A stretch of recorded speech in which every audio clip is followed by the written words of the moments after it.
Hi and welcome back to the Gemhawks YouTube channel. I hope you're having a beautiful day today. For the free wire tutorial today, I want to focus on making super fast, easy pieces that are instantly giftable. So I'm going to be delving into my enormous bead stash to make a heart drop pendant. It really doesn't take very long and it is totally accessible for those completely new to wire wrapping. Let's head down to the board and let's get creative together. Today's tutorial is entirely based on using your bead stash and making a very quick piece to gift. Now, I'm not going to mention an event that's coming up in a couple of months, but if you need to gift somebody something that's quite special but really easy, why don't you delve into your bead stash and have a go at something like this. This is the bead mix I'm going to be working from today, which is called Tide Pool from my friends at Jessie James Beads. But you could use any bead mix that you desire. So I have got a bead that's going to fit inside the heart form, and then I've got some to work on the extended drop of our heart pendant. The wire I'm going to use is 1mm or 18 gauge wire, and I have around about 9 inches here to work with. Just going to make sure that it's cut flush on both ends for now, although we will be trimming away at the other end when it comes to it. So let's give that a quick warm and a smooth. If you're brand new to working with wire, it is very important to almost sort of season your wire, get it ready to work. So if we give that a couple of lovely manoeuvres with thumb and forefinger just to warm and smooth and straighten that through, then we're going to start by creating a double spiral. So I'm just using my round nose pliers to create the essence of a round form at the end of the wire just here, and then I'm going to start by pushing that little coil of wire into my non-dominant forefinger. So I like to start off with 2 rotations around from that start point. So we've gone around once and then twice, and then the wire's coming away lovely and smooth. I'm just going to flip this over in the opposite direction now, so that it's moving away from me, and I'm going to decide how large I want that heart shape down at the bottom of my heart drop pendant to be. I think probably about this big. So I'm pushing the wire back up, and if I just drop that down into the light, you'll be able to see where we're going. So what I need to do now is to create the similar sort of arc that we're making over the top here.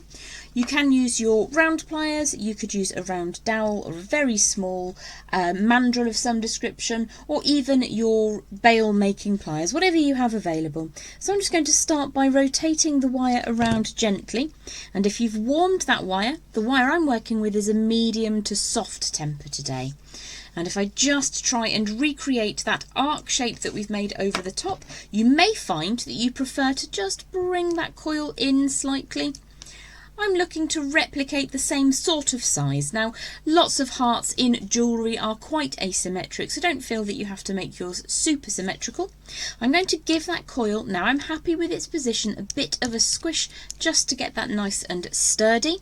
And I'm going to invert my pliers so they come up away from the desk, and just pull that wire back up and away like so. So you'll see that that's sitting centrally-ish in the middle of that heart form.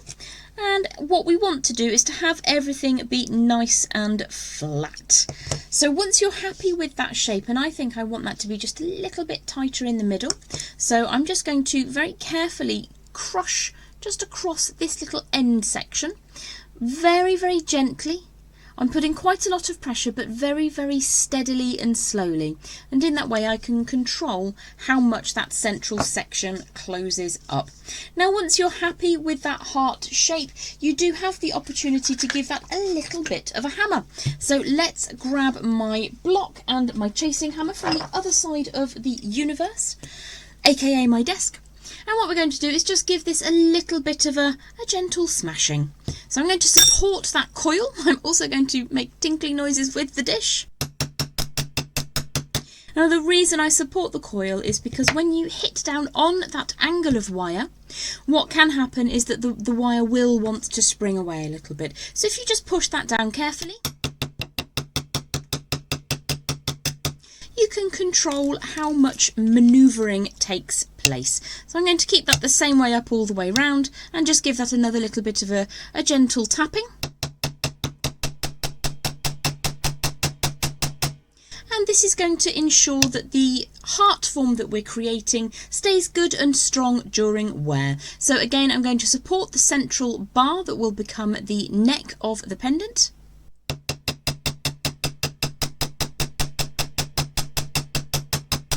You could of course just work with a much firmer wire if that is your preference. Let's get that block out of the way.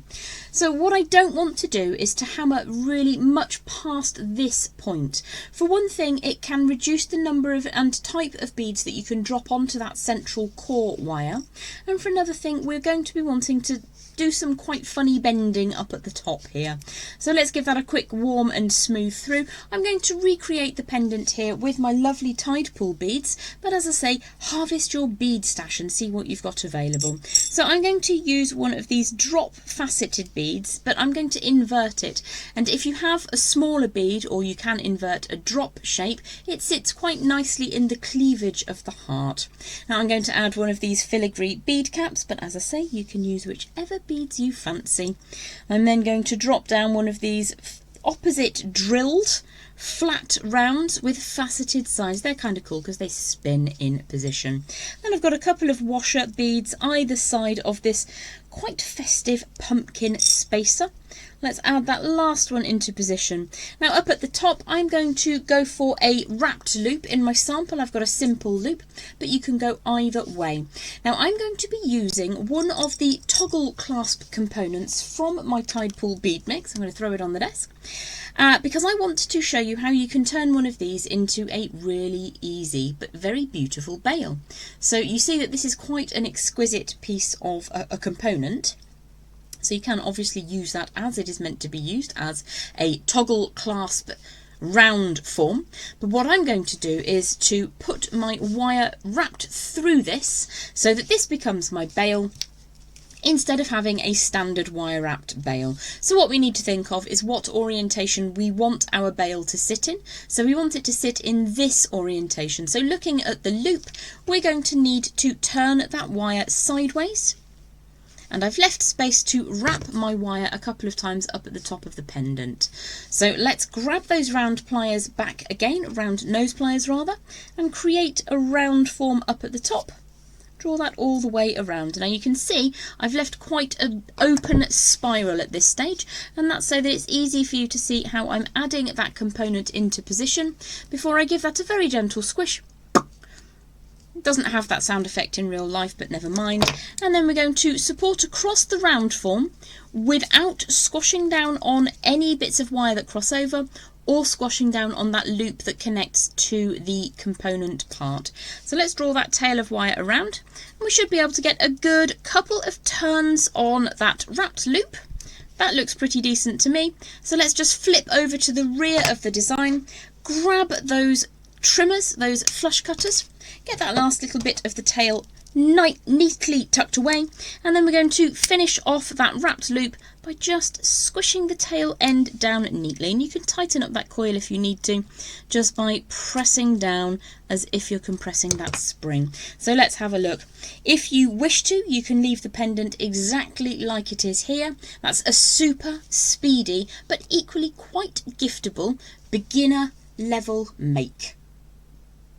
As it is, it's absolutely ready to gift, ready to go, and you can see that that really took just a couple of minutes and a handful of beads. But if you want to add an extra dimension to that, let's head back down to the board and see what bead we're going to fit inside the centre of that heart shape. In my sample design, I used another one of these flat with faceted side beads because it fitted really well in the centre of the heart form. Now, you don't have to have a bead that completely fills the centre. I'm going to show you now how to set one just a little bit lower down because I really like these beads. They're two-tone and the drill is opposite, goes through in this direction rather than as one would normally expect a rondelle, which is on the short dimension. So why don't we grab a scrap piece of 0.4mm or 26 gauge wire, and to ensure that the bead stays safely in place, we're going to wrap around about 5 times on one side of that heart form. Now it doesn't really matter if you start winding downwards towards the very base of the heart or upwards towards the lobe of the heart. The only thing that I think is important at this stage is if you wrap in the same direction on both sides of the bead. So I'm going to draw this wire around 5 times, and because it's slightly small quarters, I'm going to allow my pliers to give me an assist here. So what we're looking to do is to wrap firmly 5 times around. I'm starting on the right hand side because I'm right dominant and it just makes sense to me, but it doesn't really matter which way you go. And we're looking to get a good 5 rotations. Now you can use a slightly heavier wire if you wanted to use 0.5mm gauge, which is approximately 24 gauge. That works really well in this design. I just didn't happen to have any.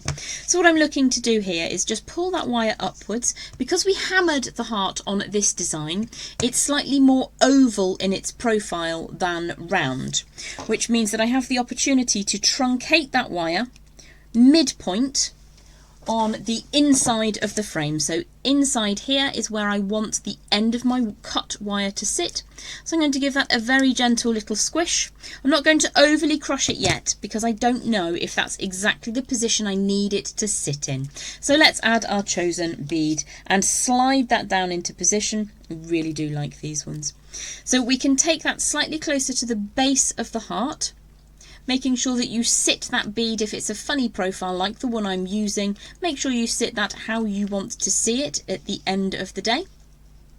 And I'm going to pinch firmly like so. Now I have a slightly openable aperture here, which is really great for speed winding. The idea of today's tutorial is that you can make something in a matter of minutes, which looks really, I hope you'll agree, quite special. So I've wrapped 5 times around the second half, the second side of that heart shape. If I just twist that in the light, you'll be able to see those rotations.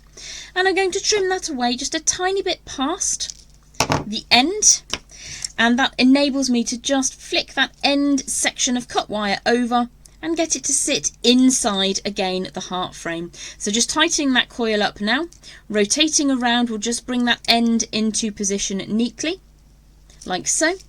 And once I'm happy that everything is sitting where I want it to sit, that I don't have to trim anything or change anything, I'm going to give each side a very firm squish. Now you can protect that bead with your fingernails, because what we don't want to do is accidentally squish the bead. Glass beads and gemstone beads alike can suffer if we're a little bit hasty.